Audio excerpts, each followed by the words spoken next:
morning, good afternoon, good evening.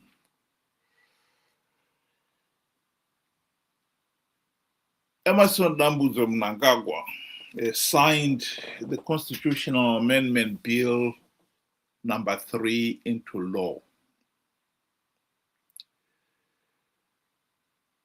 The reaction from many quarters is exactly as one would have predicted. There is plans to hold a march on the 31st of July. And this is one of the posts relating to it. Enough is enough. After 46 years, power belongs to the people. One has got to admire the passion, but nonetheless, one has got also to ask the pertinent question: are you suggesting that the country has been drifting into this situation because the people had not realized that where the country was going? It's only now that they're waking up and realizing enough is enough. I would say the country has been fighting. And this is just one of those milestones along that route that has got everybody kicked and galvanized to believe they can do something to end the situation. And yet it's actually just a repeat of what has been happening all these years. That to me is the reality. And that to me is what is so disappointing about Zimbabwe. Welcome to the program, Ben. Good evening. Good evening to you and good day to everybody. Thank you for joining us. You know, the sad part about the Zimbabwean story is that each and every time when you speak about the events that have happened, you know, a lot of people within Zimbabwe, they will tell you you are a historian. You're dealing with history. That is, you know, it's done and dusted. But us not looking back has led us up to this point. You know, we've always spoken about people participating in rigged elections. Stop participating in rigged elections, and people will rubbish you. They will actually think that you are sent and paid by ZANU PF. But now, when you look back, every time we have participated in rigged elections, ZANU PF has gone on and tightened the bolts. And despite us seeing what they are doing, we have still continued to participate in the next election and the next election. This is not new where ZANU PF has tightened the bolts. They've always been doing it. So we cannot then, you know, be shocked to say it is time for us to make the stand. This has been going on. For a very, very long time, we have been told, stop participating in rigged elections. It's only perpetuating your own suffering and helping grant legitimacy to the dictatorship. It's been said, but no, it took us, they may say it took us 40 years. I think, honestly, because I've seen, you know, the guys that are leading this so-called mass demonstration, they keep saying that they are taking the will of the people from voting, you know, for their leader. Zimbabwe has never been a democracy. We've never voted for any leader. ZANU-PF has always blatantly rigged the elections. It's not me or my opinion. This has been said by observer missions, those that have come to invigilate how we conduct our elections compared to how the entire world conducts their elections.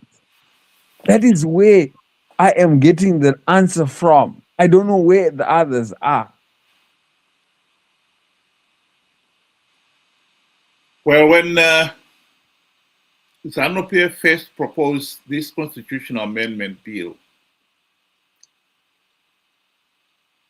the nation was told by the likes of Tendai Biti, Professor Lakmo Maduku, and many others that this constitutional amendment bill will never see the light of day. Here is Tendai Biti making that statement. That is to say, 2/3 in the National Assembly and 2/3 in the Senate. It must then go to a referendum,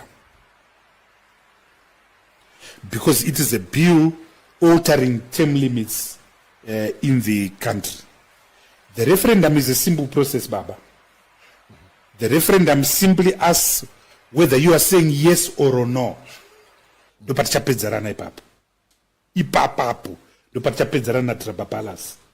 we are going to campaign and live in the mountains to get that no vote.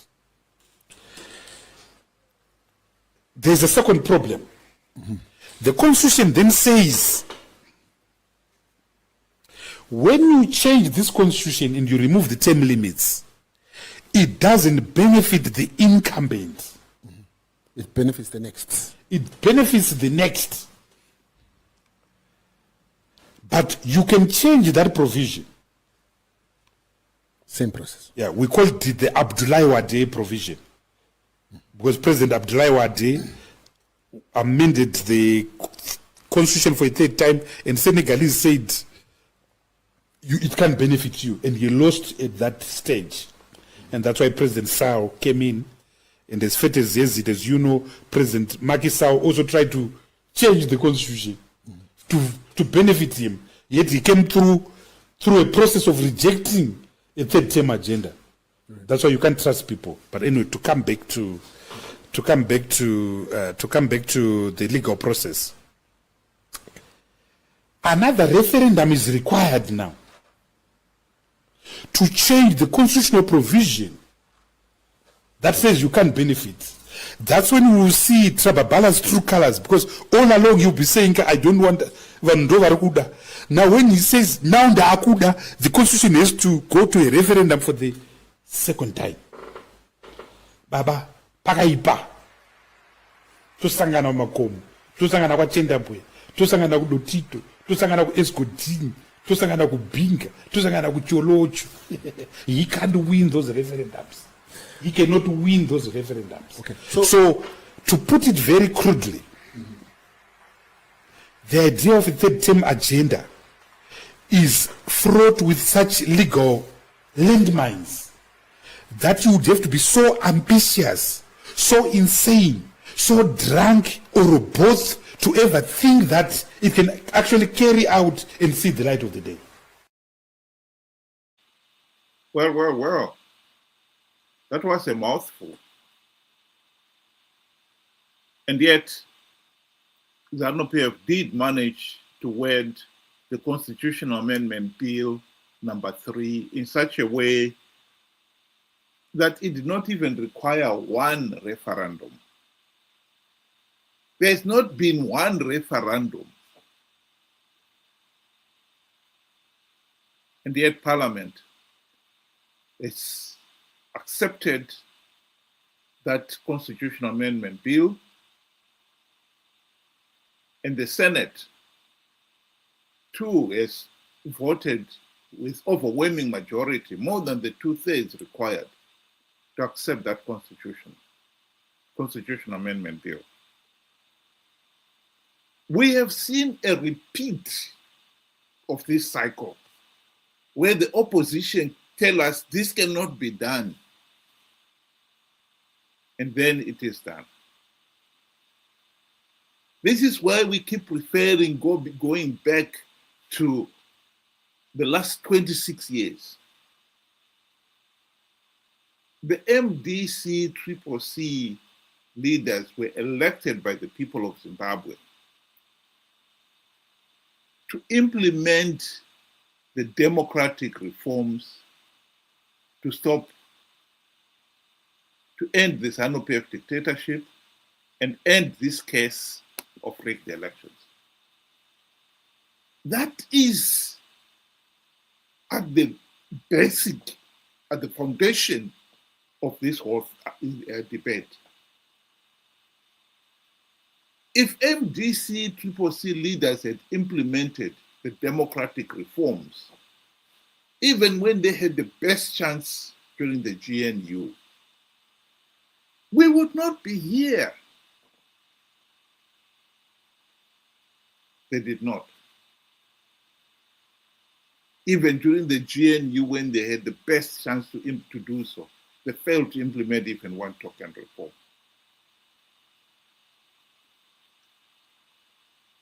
I have said on this platform, and I will say it again, the idea that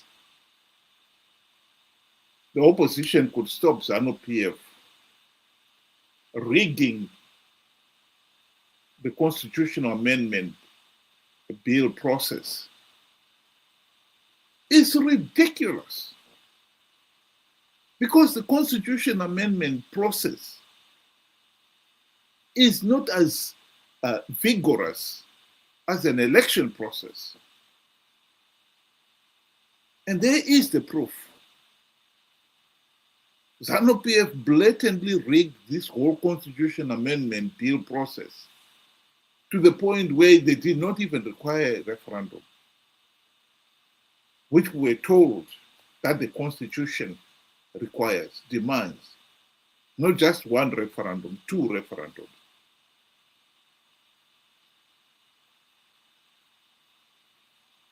MDC leaders failed to implement even one token reform during the GNU of 2008 to 2018, when they had the golden opportunity to do so.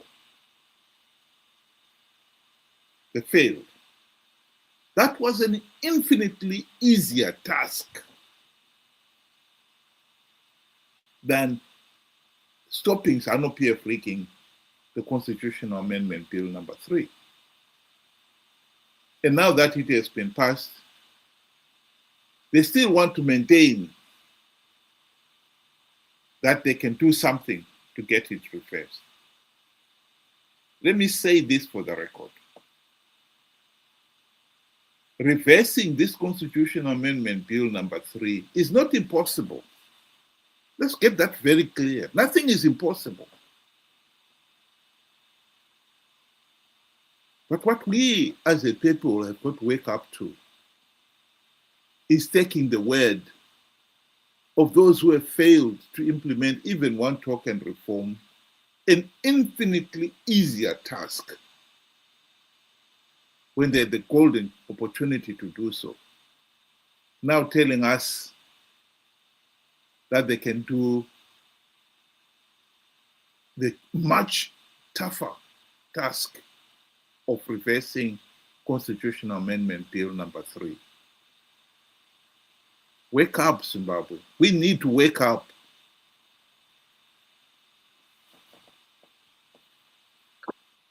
You know, what is disappointing is the relative ease that ZANU-PF pushed this CAB3 through. They did it without even breaking a sweat. That is how I see it. Whilst we were waiting for a referendum or two referendums, they didn't even require not even one, like you mentioned before. And everybody was just there shell shocked, but this is ZANU PF. We have known how ZANU PF operates. Look, even if you look at the hearing process itself, all they just wanted was for people to show up. They had their guys there queued up in line to speak, and they would speak alone. That is ZANU PF. I mean, you need to know your enemy. You need to have your enemy at arm's length. This opposition is as if it is clueless. But they're not clueless because they're acting on behalf of ZANU PF. And, you are right to say this amendment can be reversed, but it is incredibly difficult because you can looking at, court appeals. We all know that ZANU PF, the judiciary system in Zimbabwe, is compromised. This only leaves one only viable option, is to pressure ZANU PF into letting the idea go. And knowing ZANU PF, they are prepared to push back. They have killed before. It would not surprise me if they kill again. So what these guys are basically pushing for is for mass demonstration, make Zimbabwe ungovernable, and pressure ZANU PF to say, no, for the sake of peace, let's stop this. But then my question is, if it works out, and you have individuals that believe that Zimbabwe is a democracy now, knowing fully well that Zimbabwe is not a democracy, it is a dictatorship. Elections are rigged. Elections are illegal, but they keep pushing for them and they keep wanting them. Will these same people be able to reform a broken system? They cannot reform because they don't see where it is broken. So we are in serious trouble with them leading us. And that is where my problem lies. You have to have unity. You have to have mass action with a way forward to say, what are we doing in the end? What is the plan? What are we trying to achieve? Because we are not just going to be trying to stop CAB3, because CAB3 is the smaller and secondary element. The problem with Zimbabwe is that Zimbabwe has never held free, fair, and credible elections. And that needs to change.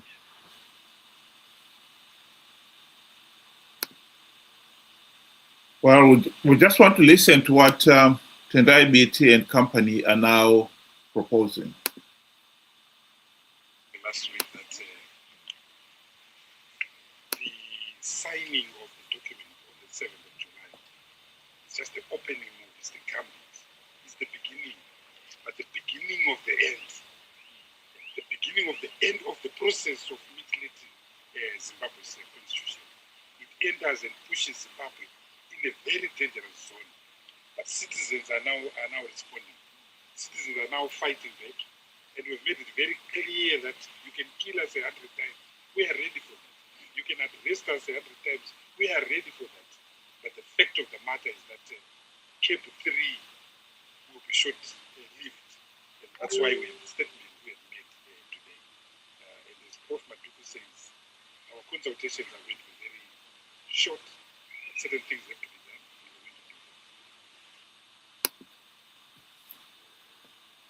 My final word on this is, yes, of course, reversing CAB3 is not impossible. Nothing is impossible. But I think we are not being honest with ourselves. If we are going to believe the same individuals whom we entrusted the task of implementing the democratic reforms, and they had the golden opportunity to do so, but failed to implement even one. Because, as I've said so many times, Mugabe bribed them with the trappings of high office. And some of them received even farms. And in return, they forgot about the reforms. The same individuals are the ones we are now entrusting the task of reversing CAB3. I've said here, and I'll say it again, MDC-CCC leaders as ZANU-PF Team B in all but name. They've been playing for Team A to win and for Team A to have legitimacy. In return, ZANU-PF has allowed them to win a few gravity seats, and that has kept them happy. The likes of Professor Lakmo Maduku there in the picture has benefited from the system too. He was in Poland, in case some of you have forgotten. He participated in the 2018 elections, and all the losing candidates, presidential candidates in that race, were willing to swear that the election was free, fair, and credible. They were rewarded with Poland. He was in Poland. Yes, of course, they've always wanted more. They wanted more of the spoils of power from Team A. This could be their move to pressure Team A to give them a bit more. But I think it is naive for the people of Zimbabwe to think they can entrust the same people who betrayed them, who sold out, because there is no other way to say it. The failure to implement even one token reform by MDC-CCC leaders was a sellout. They sold out. In other nations where the electorate are more switched on, these guys would have been forced to resign and walked into the political sunset. We in Zimbabwe, we are politically naive, and we believe and trust the same sellouts with our future. I repeat, if MDC-CCC had implemented the democratic reforms, Zimbabwe would not be here, would not be in this mess. And I think we should stop being so naive to entrust the task of ending the ZANU-PF dictatorship to individuals who are ZANU-PF Team B in all but name. That is the political reality in Zimbabwe. Think about it. Have a good day.